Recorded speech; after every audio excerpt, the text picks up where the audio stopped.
Sejam todos muito bem-vindos a mais um Hubcast. Meu nome é Ítalo Lanzon, é sempre muito bom estar aqui com vocês. O Hubcast é uma iniciativa do Hub de Inovação RJ. E hoje eu vou entrevistar o Sr. André, da MindGov. Boa tarde, Sr. André, como é que vai? Boa tarde, graças a Deus, tudo bem. Sr. André, fala um pouquinho pra gente, primeiramente, né? Defina o que é a MindGov, pra gente entender.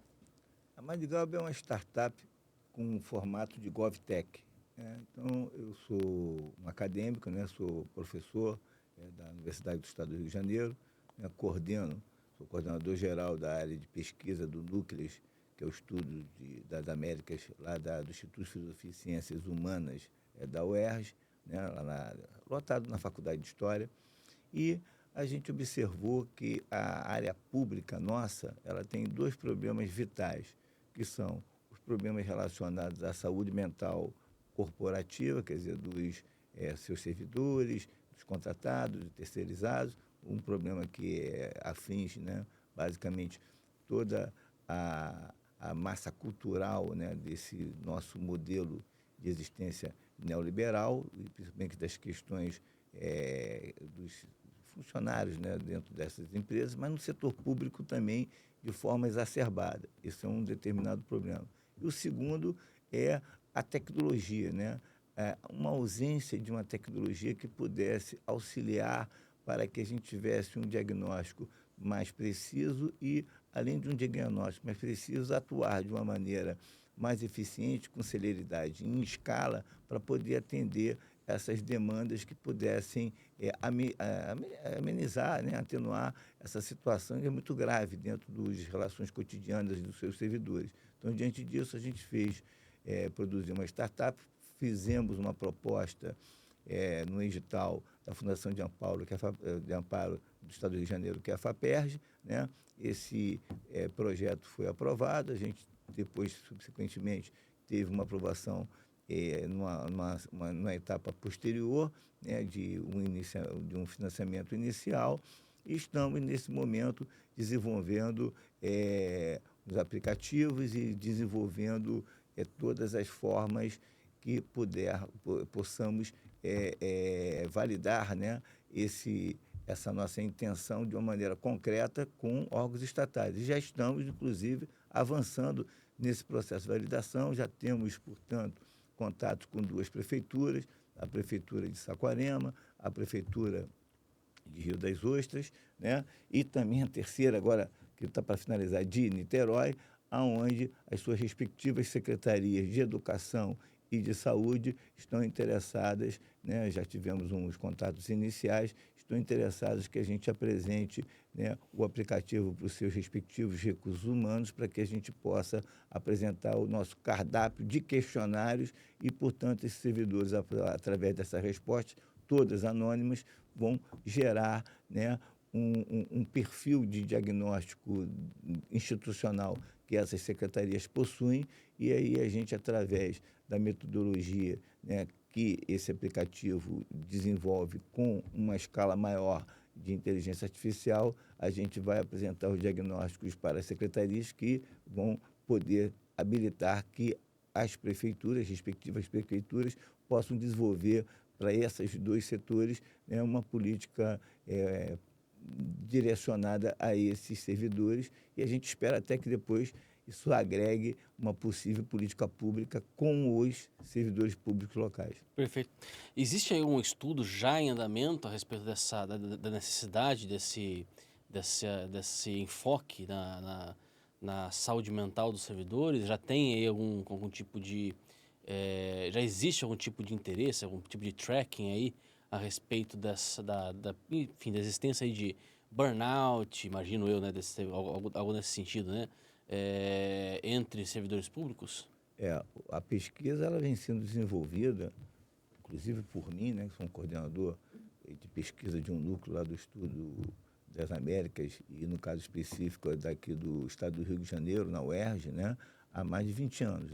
Então, a questão da saúde mental ela é muito mais ampla do que somente o burnout. Ela tem a questão do alcoolismo, ela tem a questão de dependências de medicamentos, ela tem a questão dos estresses, ela tem a questão das relações cotidianas diante de culturas organizacionais muito hostis, ela tem questões relacionadas ao machismo, ao patriarcalismo, a questão da homofobia, a questão do racismo, a questão de várias situações identitárias que estão contextualmente geram, né, relações que afetam a saúde mental de gênero, portanto, de maneira diferenciada de homens e mulheres, e também afeta a questão de saúde mental dentro das expectativas do confronto, né, interno emocional do que se idealiza cada indivíduo e com que a realidade que se apresenta. Então, a gente tem diversos tipos de sintomas,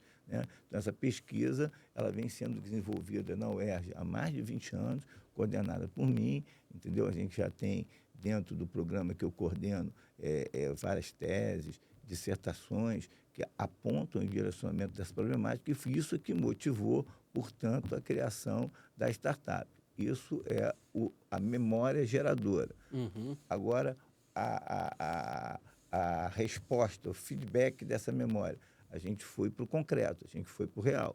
E aí, ao chegar no real, a gente vai ter a resposta somente quando contratado. Quer dizer o quê? A Perfeito. gente apresenta um cardápio de questionários com características singulares de uma determinada organização cultural das secretarias, e esses RHs determinam dentro do cardápio quais aqueles que eles consideram mais adequados, que estão mais atualizados das problemáticas que eles estão enfrentando. Aí a gente envia esses questionários através de um aplicativo, cada servidor vai receber dentro do seu aplicativo, né, esse questionário, vai responder nos seus aplicativos, direcionam para a plataforma que foi alocada nesses RHs das secretarias, e a partir disso, a gente, com essa resposta, vamos ter, através do estudo analítico que eu coordeno, né, os diagnósticos. Aí, esse diagnóstico a gente apresenta para o RH, que leva para os respectivos secretários, que, através dos diagnósticos, vão fazer o quê? Vão trabalhar conosco. O que eles pretendem? Se pretende uma atuação direta para que a gente faça essa resolução, se pretendem que isso seja um direcionamento de uma determinada política em que eles vão desenvolver, objetivando fazer um marketing social com viés político para aquela prefeitura e, através disso, implantar na prefeitura uma política de responsabilidade social. Agora, nada disso está acontecendo voluntariamente. Não é eu cheguei, apresentei e houve uma situação, infelizmente não é assim, uma relação sensível humana desses políticos, desses secretários que assumem os órgãos públicos e resolveram atuar. Não é isso. Existe uma norma, a NR1, do Ministério do Trabalho, que obriga tanto empresas públicas quanto empresas privadas a responderem, a atacarem, a solucionarem os problemas de saúde mental, porque o número de litígios de sindicatos, de associação de servidores, né, de processos na justiça com relação ao descaso, ao descumprimento das convivências básicas nas instituições com relação aos seus empregados no que tange à saúde mental é de escala assustadora. Cada vez se amplia mais, porque eles estão diretamente relacionados na medição do dano moral. Quando você tem uma questão de misoginia, quando você tem uma questão de racismo, quando você tem uma questão de suicídio, quando você tem uma questão de depressão, quando você tem uma questão de estresse exacerbado, quando você tem afastamentos prolongados, quando você tem uma queda imensa de falta de produtividade, e tudo isso gera situações que às vezes vêm com sanções, com demissões, com punições, etc. E a resposta do servidor é essa situação cultural, essa relação do cotidiano que ele vive, que afeta a sua saúde mental. Muitas dessas situações de conflito, de litígio, vão sendo judicializadas, e são judicializadas pelo sindicato ou individualmente, e também elas são levadas para as relações de trabalho, na hora que vai haver as renovações anuais das condições de trabalho acordadas nos contratos coletivos, nos acordos coletivos. Então, esse tipo de trabalho que a gente está desenvolvendo, ele na verdade, um abastecimento, uma fundamentação, uma maior quantidade de informações e variáveis que são fundamentais para a decisão do gestor público que está pressionado pela lei. Em suma, nós estamos tendo, tanto no gestor público quanto privado, porque essas instituições, elas terceirizam muito. Uhum. Então, a gente tem empresas privadas que atuam junto com esse setor público, que são os seus trabalhadores, embora privados, eles são remunerados pelo setor público que repassa em forma de privatização ou terceirização. Então, diante disso, esse tipo de trabalho, uma GovTech, por mais que ela tenha como o fim, né, o setor público, né, e trabalhar a questão da saúde mental no setor público, ela também atua dentro desse setor privado que está agregado. E, com isso, tentaremos diminuir o número de processos nas ações da justiça, tentaremos diminuir o número de problemas de saúde e de gastos dentro do SUS que existem diante dessa problemática, tentaremos diminuir uma melhor convivência dentro da cultura governamental e tentaremos diminuir também uma cultura organizacional mais civilizada. Então, para que a gente não fique somente com escalas individuais, com tratamentos individuais, oferecendo plano de saúde, oferecendo internação, oferecendo tratamento psicológico, isso são tratamentos e são ações que trabalham dentro de segmentos específicos e, portanto, o reflexo de resolutividade é muito pequeno. Então, a gente desenvolveu um projeto, que é o Mendigov, que pode trabalhar em escala, em suma. Ele amplia a margem coletiva de cruzamentos, de identificações, e as ações elas atuam não só, podem ser individuais também, concomitantes, mas basicamente na reformulação da cultura organizacional geradora que atua na causa dos problemas de saúde mental daquele determinado corpo produtivo. E a MindGov, ela trata da questão, já ficou claro para mim que ela faz a parte do diagnóstico, né? Ela diagnostica os problemas específicos que são presentes naquela repartição específica, naquele grupo específico ali. Ela também trabalha a questão prognóstica, ou seja, ela também faz propostas de modificações aí da cultura organizacional, ela também faz esse trabalho aí de corrigir o problema, ou ela é mais voltada para a área de diagnóstico mesmo? Como é que... A gente apresenta uma proposta consultora de diagnóstico e a gente tem uma turma, né, junto comigo, de especialistas, né, extremamente renomados, há mais de 3 décadas dentro dessa temática no estado do Rio de Janeiro. A nossa equipe MindGov é formada por mim, que sou um pós-doutor, né, em saúde pública, no processo exatamente de recorte de políticas sobre drogas, as questões que afetam essa relação com saúde mental. A gente tem também na equipe o decano da PUC e diretor da Faculdade de Psicologia e coordenador geral de Neurociência, que é o professor Landeira, que é um cientista renomadíssimo que também tem uma equipe que tem como atuar dentro do desdobramento dos nossos diagnósticos, né? Então, nós dois, e essa que a gente pode chamar interinstitucionalidade, o UERJ e PUC do Estado do Rio de Janeiro, temos as equipes que podemos atuar dentro daquilo que vai vir ser necessário para combater o que foi diagnosticado. Agora, isso é uma decisão da gestão pública, porque o objetivo inicial da MindGov é, olha, você tem,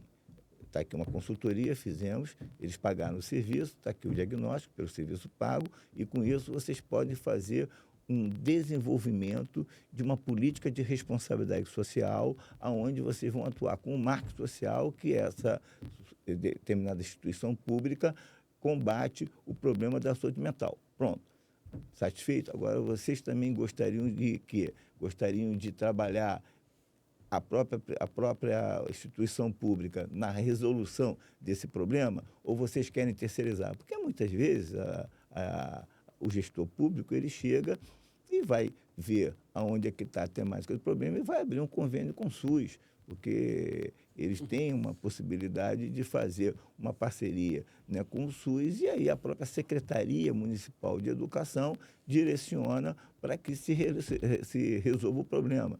Outras empresas privadas, que são terceirizadas e que podem ser afetadas por isso, ela pode simplesmente gerar um plano de saúde. Ó, cada um agora vai ter um plano de saúde, esse plano de saúde ele vai chegar e vai resolver os problemas específicos que cada um tem, aí vai trabalhar esse desdobramento. Agora, outras vão procurar empresas que trabalham somente com isso. Não, nós vamos ajudar e contribuir para que essa secretaria, para que essa instituição, para que essa empresa terceirizada se adeque à NR1 e com isso não tenha mais problemas na justiça e nem com o Ministério do Trabalho e consiga estabelecer uma plena relação com os sindicatos. Agora, as instituições que não quiserem nenhuma dessas opções que já existem no mercado, entendeu? Elas podem chegar para a gente e falar, não, queremos também um segundo serviço. Aí a gente oferece um segundo.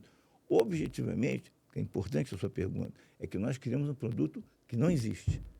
A gente trabalhou no mercado algo que ninguém está fazendo, que é, olha, estamos produzindo de forma consultora um diagnóstico em escala que aponta um problema de cultura organizacional aonde o reflexo da saúde mental é X. E não é um X ideológico, não é um X genérico, não é um X baseado na memória de uma pesquisa social. Ele é um X específico, singular, que afeta a cultura organizacional daquela instituição.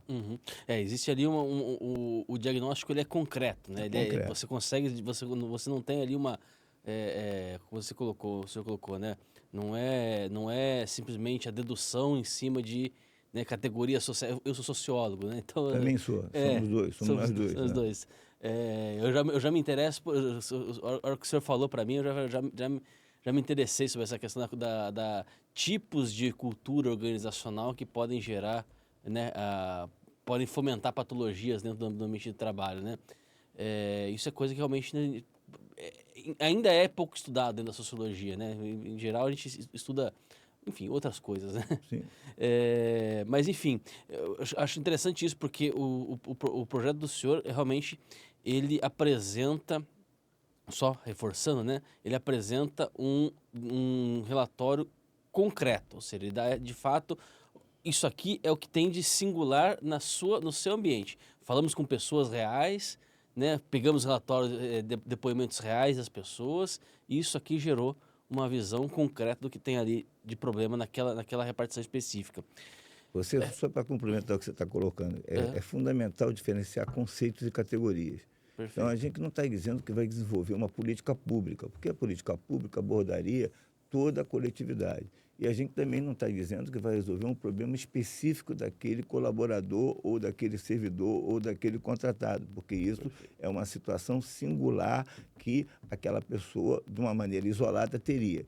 O que a gente está fazendo é uma escala, né, dentro de uma cultura organizacional específica, aonde, através de um cardápio de perguntas metodologicamente formuladas, né, ela não vai utilizar a dedução, como você falou, e nem a indução, ela vai usar os dois.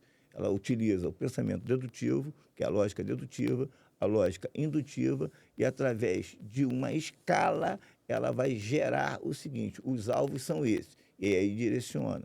Ao direcionar esses alvos, né, a gente está dizendo o seguinte: eles são alvos corretamente porque a gente não foi, de uma forma singular, perguntar o que aconteceu. Porque, normalmente, o servidor não vai dizer, o funcionário não vai dizer, ninguém abre. Não abre por causa de quê? De 10, 9 não abre. Não abre porque tem medo de ser demitido.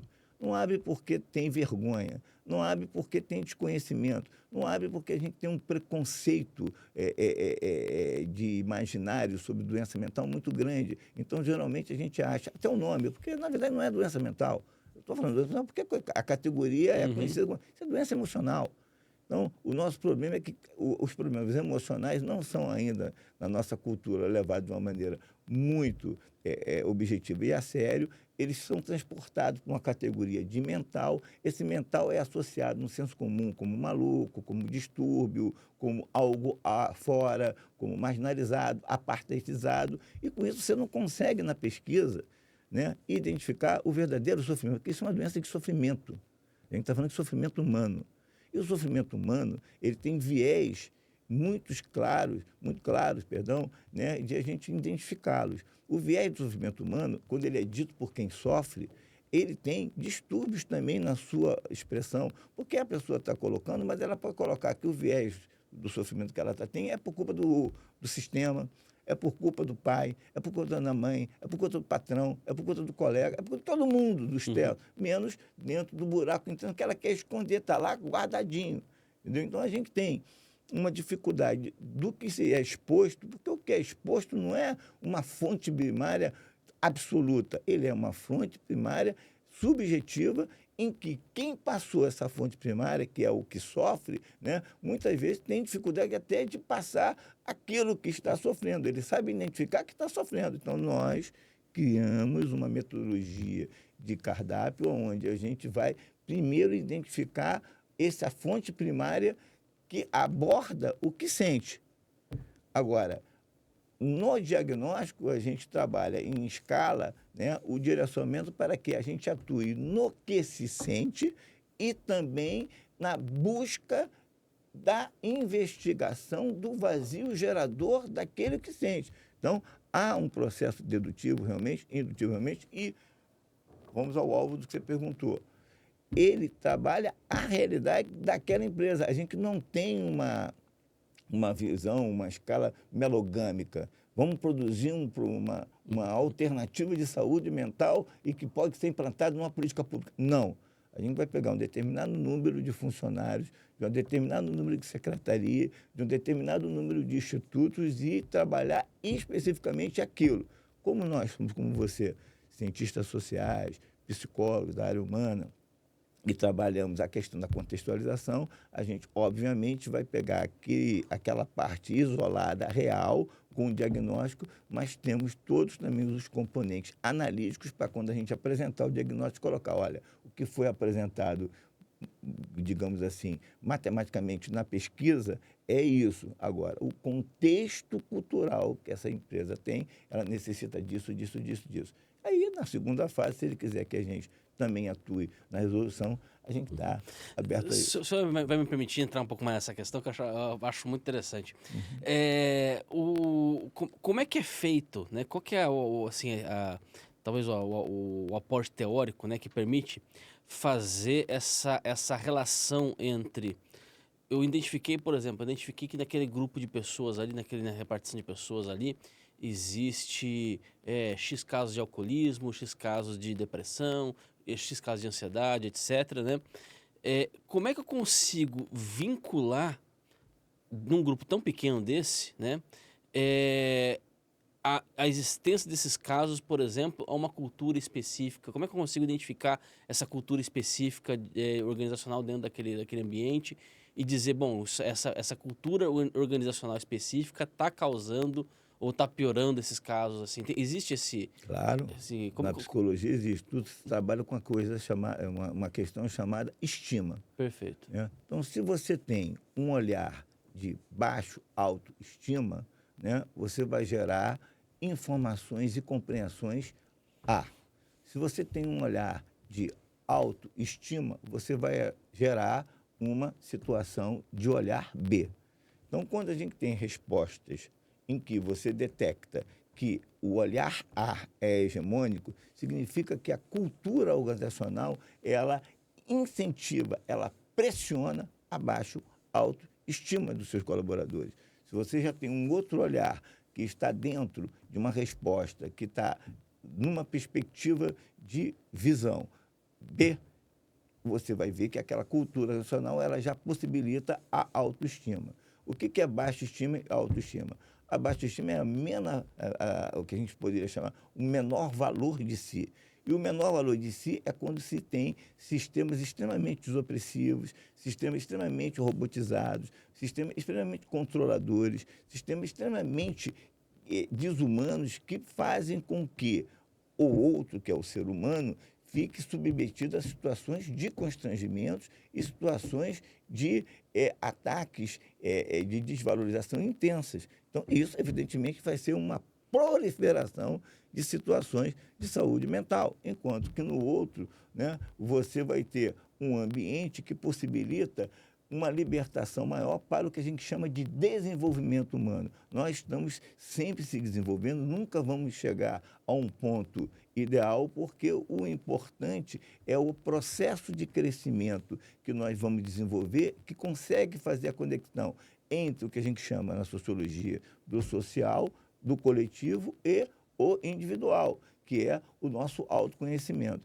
Se você bloqueia o autoconhecimento e só estimula, né, o reconhecimento social, que seria o dinheiro, o sucesso, o êxito, né, o engajamento, o reconhecimento do outro e tudo mais, você anula o processo que é fundamental crescer junto, que é o interno. O nosso papel é esse, é mostrar através do diagnóstico aonde que a cultura nacional ela só está ou não fazendo nada disso, quer dizer, oprimindo de tal maneira que anula e gera as consequências mais drásticas de saúde mental, ou, no segundo plano, ela só estimulando um determinado lado, o externo, impedindo o interno de se conectar com esse externo, gerando nesses desequilíbrios situações específicas singulares de saúde mental. Perfeitamente. Professor, queria agradecer a sua presença aqui com a gente. É, uma última palavrinha para o pessoal que está nos assistindo sobre a experiência que o senhor está tendo aqui dentro do Hub de Inovação. Se, enfim, né, o senhor já vem com uma bagagem um pouco mais completa do que a maioria dos jovens, né? O rapaz que eu entrevistei antes, o senhor, tem 21 anos, né? Então, só, ele tem a idade que o senhor tem de estudo nessa área aí, né? Mas, que, enfim, uma última palavrinha, pessoal, para... A idade de estudo na área que eu tenho é a idade do pai dele, né? Eu tenho 63 anos, né? E trabalho desde os 17 anos, né? E estou na universidade pública desde os 25 anos. O que acontece é o seguinte, a palavra que eu posso dizer, eu aqui estou aprendendo, porque é exatamente isso que está, como sempre fiz na minha vida, estou aprendendo, mas nesse caso específico aqui muito, né? Porque a gente entrou num processo, num projeto, no edital da Fundação de Amparo à Pesquisa, que é a FAPERJ, aonde a linha mental é empreendedora, a linha mental é de startup, portanto, não é uma linha mental de política pública, não é uma linha mental coletiva, é uma linha mental que busca, através do empreendimento, que busca, através de ideias, você estabelecer processos de crescimentos e de negócios que habilitem, portanto, um fortalecimento de um determinado modelo de um capitalismo em desenvolvimento. Então, eu estou aprendendo várias questões. A primeira é aprender a conviver com a tecnologia dentro do olhar da juventude, né? Aqui está sendo uma escola para mim, né? Porque a própria linguagem, a própria escrita, a própria forma de comunicação é totalmente diferente do que a gente traz da academia. E isso, para mim, foi muito importante, porque me trouxe, né, uma aproximação do real. Um dos grandes problemas acadêmicos que existem é o seguinte: a elaboração de ideias geniais, a elaboração de hipóteses incríveis, a elaboração de ideais maravilhosos que estão totalmente desconectados com a realidade. E isso faz com que a universidade se isole da verdadeira problemática que existe no mundo real, no mundo humano, onde se tem os êxitos, os sucessos e os sofrimentos do cotidiano. Então, esse projeto está sendo uma das maiores experiências que eu tive na minha vida. Estou muito feliz de participar, porque ele está me trazendo cada vez mais o contato com o real. E esse contato com o real, saindo, né, de uma expectativa hipotética dentro do que teoricamente deveria ser, eu consigo, através dessa startup, através dessa metodologia incentivada pela FAPERJ. E olha que não é uma coisa simplesmente de incentivar. Treina. A gente tem treinamentos com o pessoal do Sebrae que são fantásticos. Agora a gente está indo expor numa feira na Submit, que vai ter agora, mês que vem, entendeu? Onde vão ter investidores internacionais. A gente está tendo uma realidade com o mundo, com a dinâmica do mundo real de investimento, com a dinâmica do mundo real da problemática, com uma nova tecnologia, o surgimento da inteligência artificial, de uma forma que possibilita essas análises de escala, né, o aperfeiçoamento disso e vários outros tipos, que os nossos mentores são basicamente todos eles muito bem preparados, né, dentro dos aspectos tecnológicos. Então, o que eu posso dizer é o seguinte: é uma escola. Esse projeto, o Hub, ele é uma escola, para mim foi uma das grandes iniciativas da FAPERJ, a construção, a reformulação desse prédio, que antigamente era a Uni. Isso aqui era um ponto de referência ideológico de defesa de interesses de visão de mundo. E hoje passou a ser um interesse de visão de mundo, mas dentro de uma perspectiva, entendeu, pragmática de mundo, aonde a gente opera com a realidade e na minha forma de ver. A FAPERJ está possibilitando, através desse investimento, que o hiato entre a fundamentação e idealização acadêmica, ele seja cortado, se aproxime e consiga se conectar com a realidade. Essa realidade hoje da pluralidade das visões que as pessoas têm, né? Que a gente antigamente chamava de achismo, de senso comum, mas que, na verdade, são percepções humanas que devem ser relevadas, e é por isso que a gente teve essa hipótese, por isso que a gente estabeleceu a fundamentação dessa startup e por isso que a gente está fazendo as validações de uma maneira muito concreta, para que toda a bagagem teórica sirva como auxílio e não como ao contrário, né? Como determinante. O determinante não é a bagagem teórica e não é toda a história de vida que a gente tem em termos de pesquisa. O determinante é o que o concreto apresenta e pede para que seja trabalhado. Perfeitamente. Professor, mais uma vez, muito obrigado. A você que nos assistiu, muito obrigado também pela sua presença. Não se esqueça, antes de sair, deixa o like pra gente, inscreva-se no canal. Nós vamos ficando por aqui. Um abraço para todos vocês e fique com Deus.